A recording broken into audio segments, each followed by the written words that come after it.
Bonjour à tous, encore une fois, une nouvelle vidéo et devinez quoi, qui parle de manga.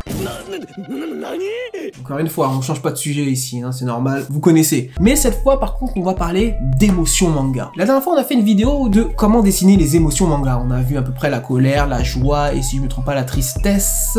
Bah aujourd'hui, cette fois, on va rentrer dans le... On va approfondir le truc en parlant directement. Alors...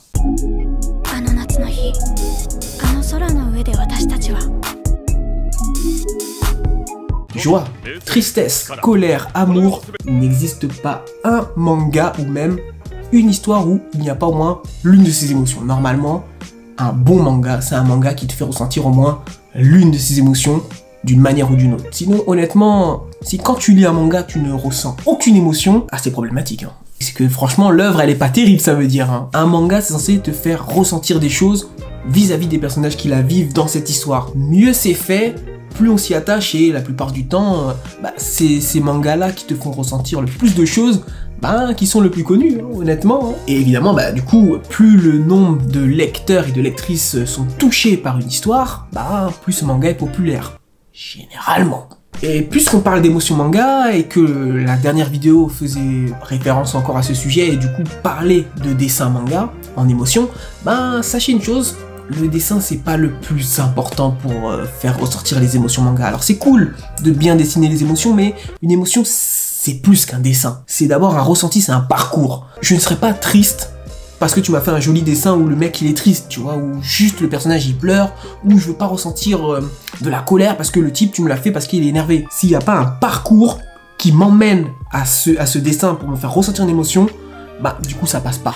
Une émotion bien faite, que ça soit amour, colère, joie ou tristesse, même si joie je la mets un petit peu de côté, c'est une émotion que quand ton personnage, ton protagoniste ou ton héros ou ton héroïne vit ce moment d'émotion, que tu le ressentes même toi en tant que lecteur. Par exemple, on va mettre, du coup j'ai mis une parenthèse, mais on va mettre la joie d'un côté. La joie par exemple, c'est souvent retranscrit en mode humour avec des blagues et tout ça dans les mangas, mais là c'est un peu plus différent parce que ça rentre plus dans les goûts et les couleurs. Ça veut dire qu'on n'a pas tous le même humour et surtout quand tu fais de l'humour, ce qu'il faut savoir c'est quand tu fais des blagues, tu commences à écrire tes blagues ou tu fais tes blagues en ciblant un certain tranche d'âge parce que toutes les blagues ne passent pas, tous les humours ne passent pas pour tout le monde. C'est-à-dire que tout le monde sera pas pareil si tu fais un humour pour gosse ou si tu fais un humour pour ado, si tu fais un humour pour adulte du coup. Il arrive aussi parfois qu'il y a des blagues qui sont travaillées pour être dans le long terme. Ça veut dire que tu vas peut-être pas rire sur le coup, mais à force qu'on te la répète, ça va commencer à être marrant parce qu'en fait, tu vas commencer à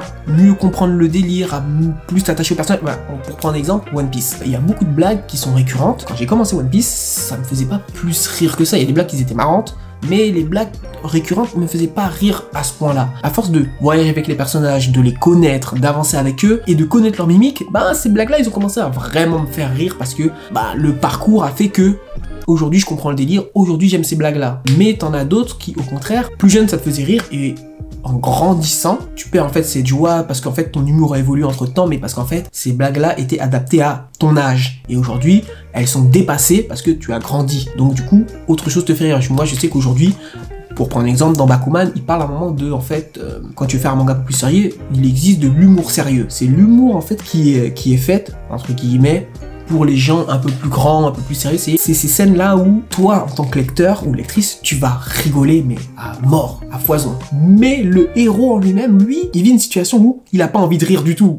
Pour lui, c'est très sérieux. On voit beaucoup ça, par exemple, dans le manga Jojo Bizarre Adventure. C'est honnêtement, il y a des scènes, mais elles sont à te faire mourir de rire. Mais eux, par contre, sur le coup, ils jouent leur vie, tu vois. C'est vraiment, eux, ils sont très sérieux dans le délire. Ils ont pas envie de rire à ce moment-là. Mais voilà, quoi, c'est tout ça et ça, du coup, on appelle ça l'humour sérieux. Et la plupart du temps, ça passe pour tout le monde, ça. La plupart du temps. Et voilà, en gros, ce qu'il faut retenir, c'est quand vous faites vos blagues ou que vous installez votre humour dans un manga, c'est savoir, en fait, à qui vos blagues sont destinées, à quelle tranche d'âge pour installer votre humour. Et ça, mine de rien, c'est assez important dans un manga.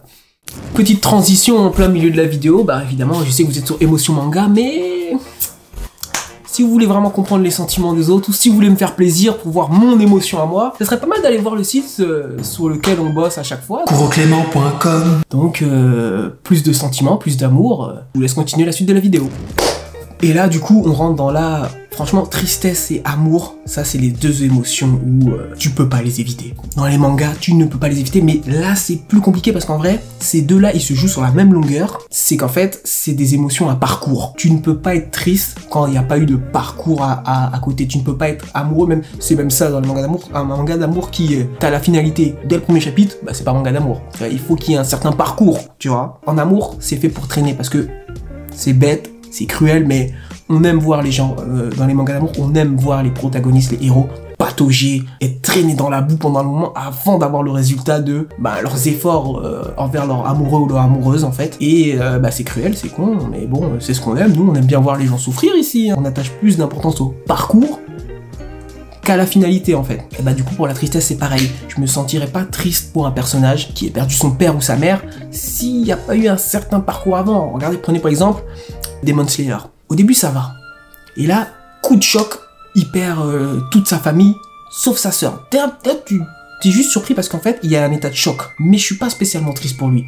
Au moment où j'ai commencé à me sentir triste pour lui, c'est qu'en fait, il a fait son possible pour sauver sa sœur. Sa sœur s'est transformée en démon. Et juste après, elle se fait choper par le pilier de l'eau et qui va la tuer. Là, tu dis que non, le mec, il s'en prend plein dans la face quand même. Il vient de perdre sa famille. Sa sœur, c'est un démon. Et là, elle va se faire tuer devant ses yeux. Il fait des efforts pour rien. C'est ça le parcours. Pareil pour Naruto. Au début, personne l'accepte dans le village. Tu penses que Iruka, il le déteste.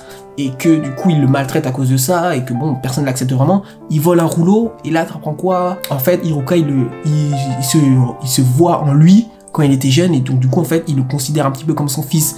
Et là tu vois Naruto dans l'arbre à côté qui pleure et tout ça, mais tu vois il y a eu un parcours. Du coup quand on parle de parcours, tu vois, les mangas qui me reviennent le plus en tête, et en fait rien que d'y penser, tu vois, là ça m'énerve en fait. Je pense à ce manga là, c'est horrible. C'est horrible, je peux pas te spoiler le manga, je peux pas te dire, tu vois, mais... Allez, juste pour dire un truc... Feu d'artifice. Quand t'arrives à ce moment-là, tu te dis, mais pourquoi t'as fait ça? Mais qu'est-ce qui t'a pris d'aller jusqu'à là? T'as envie de t'énerver. Mais tu comprends parce que t'as vu le parcours. Tu sais qu'en fait, tu sais que le personnage, il a pas fait ça pour rien, mais t'es énervé parce que du coup, en fait, le parcours a fait que t'es monté crescendo. C'est une ascension, tu vois. T'es monté, et... d'un coup, t'es redescendu brutalement, tu vois. Et c'est ça qu'une émotion bien faite, c'est qu'en fait, tu l'as fait progresser dans le bon sens pour tout remettre à zéro au dernier moment, tu vois. C'est pareil pour le... J'ai vu un film d'amour aussi, c'était quoi? Comment ça s'appelait encore? Kimi no Suzuwa Tabetai. En gros, j'ai mangé ton pancréas ou un truc comme ça, tu vois. Le film, tu connais le film, il te dit son dénouement dès le début. Tu sais très bien tu sais très bien ce qui va arriver dans ce film. Mais il se passe un truc, ça se passe pas comme tu le penses en fait à la fin, et c'est pareil. On t'a annoncé le parcours, mais ça n'a même pas respecté en fait le chemin. Donc en fait, automatiquement t'es frustré, t'es énervé. Et du coup, l'émotion est réussie. Parce que ça t'a fait... Ils ont réussi leur coup en fait en t'énervant, en t'attristant du coup. Et en même temps, du coup, en ayant de la peine pour le héros, quoi. Et c'est ça, en fait, une émotion bien faite. C'est une émotion, en fait, qui te trompe. Parce que, jusqu'à aujourd'hui encore, moi, je pense que Ace, il va s'en sortir. Alors que je sais très bien qu'il s'en sortira pas. Mais quand je regarde Marineford, j'ai envie d'y croire. Parce que le parcours fait que tu sens qu'il peut y arriver, Luffy. Tu sens qu'il peut sauver son frère. Non. Émotion ascenseur. C'est-à-dire que t'y crois. Dernier moment, non, c'est pas ça qui se passe. Et du coup, la tristesse et l'amour se travaillent de la même manière. Je me suis jamais aussi bien compris les sentiments amoureux, ou même pour les décrypter ou les dessiner, que en fait, quand j'ai commencé à m'ouvrir à d'autres lectures, par exemple, c'est bien le shonen, c'est excellent même, mais c'est pas les meilleurs pour décrire tout ce qui est sentiments amoureux. Alors que oui, c'est sûr, être énervé et se combattre pour ses amis, ça, ils font pas mieux. Et donc du coup, ce que je vous conseille, c'est honnêtement vous ouvrir à d'autres lectures, comme par exemple les shoujo. Honnêtement, ce qui est bien avec les shoujo, c'est qu'ils te décrivent bien l'amour à l'écrit, mais aussi très bien en fait en émotions en fait physiques. C'est ces émotions en fait où, comment dire, il n'y a pas de bulle.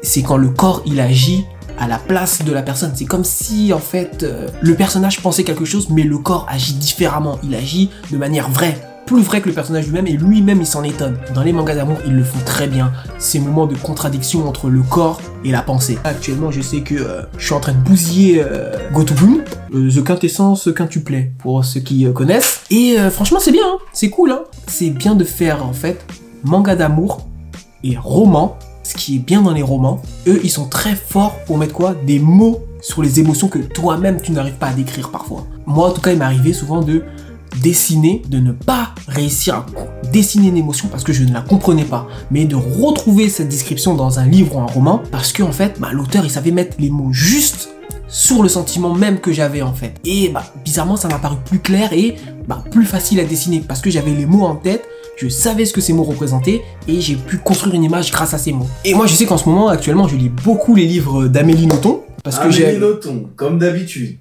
ton Hunter x Hunter du roman. On m'oblige pas à utiliser une émotion physique sur toi s'il te plaît. Bon, Amélie Nothomb, en même temps, je les ai bousillés, les livres, je les ai tous lus. J'adore, franchement, cette fille, elle est super marrante. Elle sait mettre des mots à des sentiments, en fait, qui, comme je viens de le dire, parfois, je n'arrive pas forcément à décrire moi-même. Et ça, c'est excellent. Comme mon collègue l'a dit précédemment, pour moi, c'est un petit peu la Togashi du manga et je la tape beaucoup, d'ailleurs. Peut-être parce que j'ai de la rancœur envers Togashi. Mais elle est pas comme lui, elle fait pas de hiatus ou quoi que ce soit. Mais tout ça pour dire qu'il faut s'ouvrir à d'autres possibilités. C'est grâce à ces possibilités-là que vous allez en fait mieux interpréter certaines actions, certains personnages ou mieux les décrire. Donc du coup, c'est tout pour moi. J'espère que cette vidéo vous aura servi d'une quelconque manière. Les deux vidéos, puisque dans un sens, elles sont un petit peu en cohésion les deux, puisque les deux parlent d'émotion manga. Si la vidéo vous a plu et que vous l'avez aimé, pensez à vous abonner, pensez à lâcher un pouce bleu, pensez à aller voir notre site si ça vous intéresse, surtout qu'il y a des nouveaux dessins qui vont arriver. Kuroclément.com. Donc moi je vous dis à une prochaine vidéo.